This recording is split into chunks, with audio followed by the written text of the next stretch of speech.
বিশ্বকাপ ফুটবলের উন্মাদনায় আবারও আলোচনায় ল্যাটিন পপ তারকা শাকিরা। ওয়াকা ওয়াকা ও লা লা লা গানের মাধ্যমে বিশ্বকাপের সঙ্গে ওতপ্রোতভাবে জড়িয়ে থাকা এই শিল্পীর সঙ্গে বাংলাদেশেরও রয়েছে এক আবেগঘন স্মৃতি।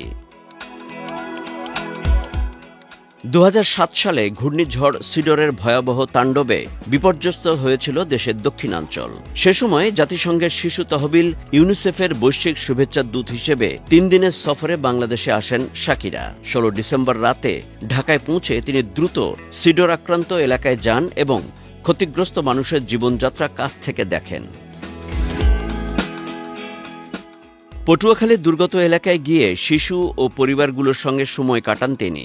বিশেষ করে ১১ বছর বয়সী নিপা নামের এক শিশুর সঙ্গে তার সাক্ষাৎ ছিল অত্যন্ত আবেগঘন। সিডরে মা বাবাকে হারানো নিপার মুখে একটি শোকের গান শুনে গভীরভাবে মর্মাহত হন শাকিরা। পরে তিনি জানান, গানটির অর্থ ছিল, মা তুমি যেখানেই থাকো আমাকে একটি চিঠি লিখো। সেই স্মৃতি তিনি কখনো ভুলতে পারবেন না। সিডরের ধ্বংসযজ্ঞ দেখে শাকিরা বলেছিলেন, পুরো গ্রাম নিশ্চিহ্ন হয়ে যেতে দেখা তাকে গভীরভাবে নাড়া দিয়েছিল। সন্তান হারানো মায়েদের মুখও তিনি কখনো ভুলবেন না বলে উল্লেখ করেন।